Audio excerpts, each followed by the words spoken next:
ये लग गया चश्मे में कैमरा। अब देखता हूं इस अंधे का कौन अपना है कौन पराया है।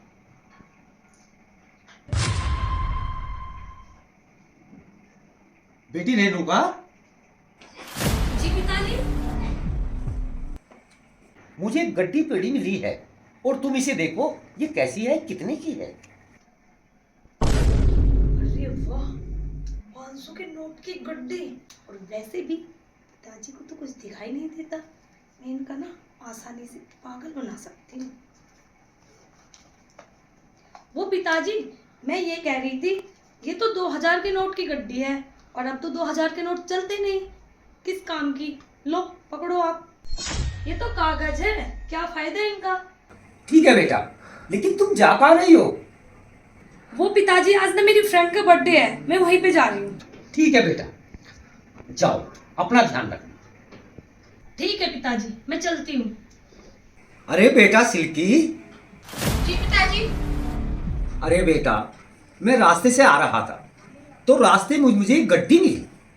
जरा बेटा देखो, ये कितने की है? अरे ये तो 500 के नोट की गड्डी है, पूरे 50,000 रुपए।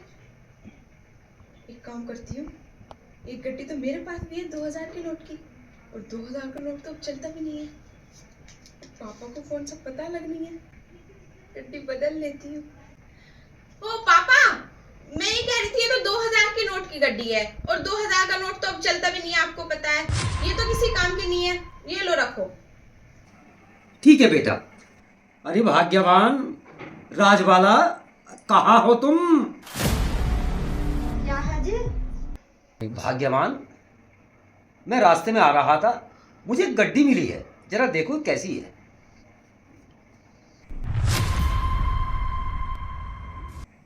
अरे ये तो 50,000 की गड्डी है।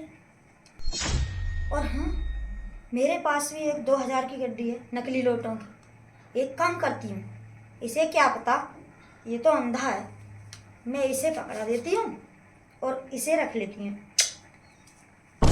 ले। भाग्यवान, ये कितने की गड्डी है? ओ बड्डे, कहाँ कूड़ा चुगता डोला है तू?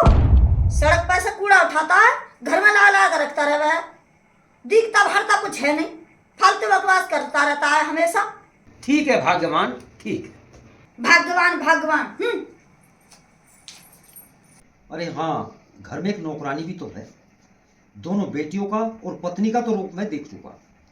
अरे सुमन, सुमन। जी साहब जी। बेटा सुमन, ये कुछ पैसे हैं मेरे पास, इसमें से एक 50 का नोट तुम ले लेना। देखो मुझे तो कुछ दिखाई नहीं देता कौन कौन से नोट है, मुझे तो मालूम नहीं। हो सकता है इसमें 100 का भी हो, 200 का भी हो, 500 का भी हो। तुम खुद ही देख लो और 50 रुपए ले लो बेटा। लो सुमन।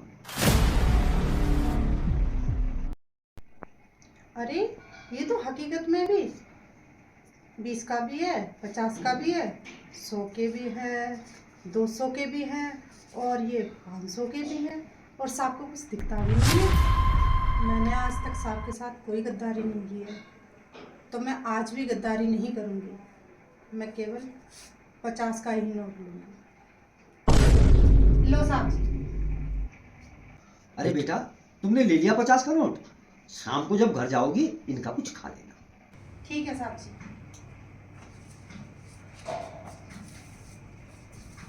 अरे मेरी लाडली बेटियों, अरे भाग्यवान, कहाँ हो तुम? पिताजी, क्या बात है जी? क्यों बुलाया पिताजी हमें? देखो बेटा, मैं तुम्हें बताता हूँ, मेरा तो कुछ पता नहीं इस जीवन का, 2 दिन का है 4 दिन का। फिर डॉक्टर ने भी कह दिया है कि आंखों में ब्लड कैंसर है, तो अब आने वाले समय का कुछ भी मालूम नहीं। अब मुझे भी महसूस देता है अब मेरा ज्यादा समय नहीं है। क्या? ये कैसी बातें कर रहे हो? अरे तुम्हारे बिना तो हमारा कोई नहीं है। हाँ पिताजी, ऐसा मत बोलो। तुम्हारे बगैर इन बच्चों का क्या होगा? भाग्यवान, होनी को कौन टाल सकता है? मम्मी पिताजी सही कह रहे हैं, पिताजी का तो टाइम आ गया है, इनको तो जाना ही है। अगर ये ऐसे ही चले गए ना, हम सड़क पे आ जाएंगे। सबसे बड़ी बात ये है, इनकी प्रॉपर्टी पे साइन करा लो, कम से कम हमारी प्रॉपर्टी हमारे पास तो रहेगी। मम्मी रेणुका दी बिल्कुल सही कह रही है। इससे पहले पापा भगवान को प्यारे हो जाएं और हमारे हाथ में कटोरा आ जाए कल को, उससे पहले पापा से प्रॉपर्टी पे साइन करा लो, हम तीनों के नाम हो जाएगी प्रॉपर्टी। किसी अच्छे से वकील को बुला कर ना पापा की सारी प्रॉपर्टी हम तीनों के नाम करवा लो। उसकी तुम्हें कोई जरूरत नहीं। वकील को मैं जानता हूँ, मैंने उसे फोन कर भी दिया और वो आता भी हुआ। नमस्कार जी। हाँ नमस्कार वकील साहब, नमस्कार। और मैंने ही तुम्हें जल्दी में याद किया था। जैन साहब, ऐसा कौन सा जरूरी काम आ गया कि आपने मुझे इतनी जल्दी में बुला लिया? मैं तो बहुत जरूरी एक की जमानत करा रहा था बस्ते पर, लेकिन जैसे ही आपका फोन आया तो मुझे अचानक आना पड़ा। सब कुछ ठीक ठाक तो है? 2-4 दिन की जिंदगी है, कब यहाँ से जाना हो कब नहीं जाना हो, तो मैं चाहता हूँ मरने से पहले मैं अपनी वसीयत करना चाहता हूँ। ये जो मोबाइल है इसमें कुछ वीडियो है और मैं चाहता हूँ इस वीडियो को देखकर मेरी जो बड़ी बेटी है रेणुका, क्या सारे प्रॉपर्टी की हकदार वो ही है क्या? आप ये देख लीजिए और निर्णय कीजिए। वीडियो? ऐसी कैसी वीडियो है? वकील साहब वीडियो देखी आपने? हाँ जैन साहब, वीडियो तो देख ली मैंने आपकी रेणुका बेटी की। इस वीडियो के आधार पर अपनी बड़ी बेटी रेणुका को मैं अपनी प्रॉपर्टी का हकदार बना सकता हूँ।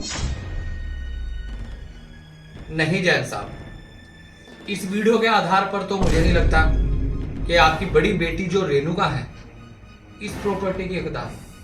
पिताजी मैं आपकी बड़ी बेटी हूँ और ऐसा कैसे हो सकता है मैं आपकी प्रॉपर्टी में हकदार ना हूँ? रेणुका बेटी धैर्य रखो, अभी वकील साहब को दूसरी वीडियो देखने दो।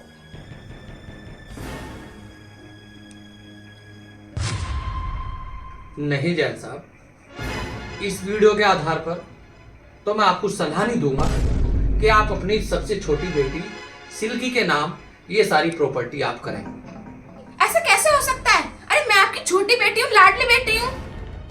मेरी लाडली बेटी सिल्की क्यों परेशान हो रही है? धैर्य रखो।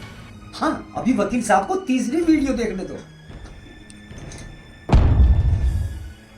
जैन साहब, मैं मानता हूं तुम्हारी धर्मपत्नी है, तुम्हारी अर्धांगिनी है, तुम्हारी जीवन संगनी भी है, लेकिन इस वीडियो को देखकर मुझे नहीं लगता कि आप ये प्रॉपर्टी राजबाला के अगर हाथ में देते हैं तो सही हाथ होगा। मैं आपकी धर्मपत्नी हूँ, इन बेटियों की तरफ नहीं देख रहे, कम से कम मेरी तरफ तो देख। तुम्हारे मरने के बाद कहाँ सड़कों पर धक्के खाती फिरूंगी, मैं कहाँ भीख मांगती फिरूंगी।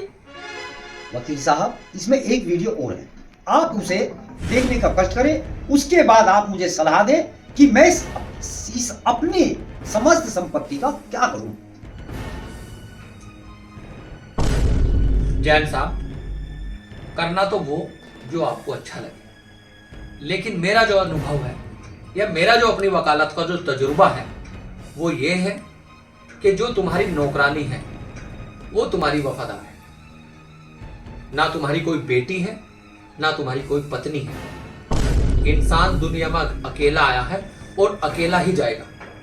अपना वो है जो हमें मानता हो, अपना वो है जो हम पे विश्वास करता है, अपना वो है जो हमारे साथ छल ना करे।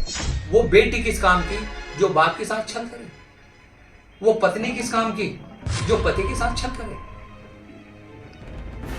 जैन साहब, आप अपना अच्छा बुरा देखिए। मेरी राय यह है कि आप इस प्रॉपर्टी को अपने नाम रखें, कि जब तक आप जिंदा हैं इस प्रॉपर्टी को आप किसी के नाम ना करें।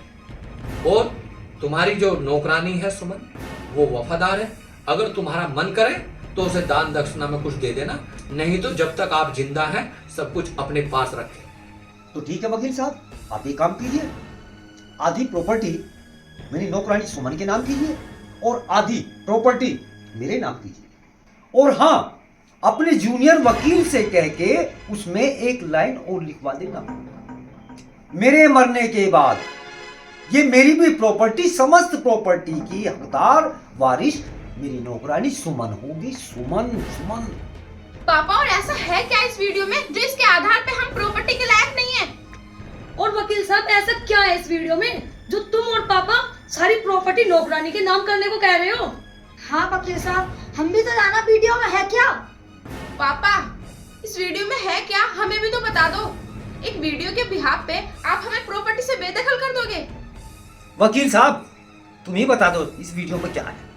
इस वीडियो में क्या है आप खुद ही देख लो। जैन साहब एक बार अपना चश्मा हटाकर दिखाना। हाँ ये हो गया चश्मे में कैमरा फिट, और अब देखता हूँ होता क्या। जैन साहब ये तो आप अपना फोन लो। हेलो, हाँ अनिल, आप एक काम करो, वो जो जैन साहब के कागज हैं जो तैयार रखे हुए हैं, आप उनमें जो वारिस जो है उसमें सुमन डाल देंगे, और कल जैन साहब आएंगे सुबह तो वो सिग्नेचर कर देंगे। ठीक है जैन साहब, मैं तो चलता हूँ। आप सुबह 10-11 बजे किसी भी टाइम आ जाना, और वो फॉर्मेलिटी पूरी हो जाएगी, और साथ के साथ में आपका सारा काम। ठीक है मैं चलता हूँ। पापा नहीं, प्लीज ऐसा मत हाँ करो। पिताजी, आगे से ना हम कोई गलती नहीं करेंगे। हाँ पिताजी प्लीज माफ कर दो, ऐसा मत करो। आपके अलावा है ही कौन हमारा इस दुनिया में। वो तो थोड़ा सा लालच आ गया था। अरे तुम तो समझदार हो, इन बच्चों की तरफ तो देखो कम से कम। नहीं नहीं, अब पछताने से कुछ नहीं होगा, कुछ नहीं होगा, कुछ नहीं होगा। अब तो चिड़िया खेत चुग चुकी है, सब कुछ तुम्हारे हाथ से निकल चुका है। और हाँ अब मेरे भी हाथ में कुछ नहीं, मेरे हाथ से भी निकल चुका है। जो प्रॉपर्टी है उसकी हो चुकी है, जो हकदार है। रोड पे जाओ, अपने बिहार में लेके जाओ, किसी नौकरी पे जाओ, अब मेरे यहाँ तुम्हारा कोई ठिकाना नहीं।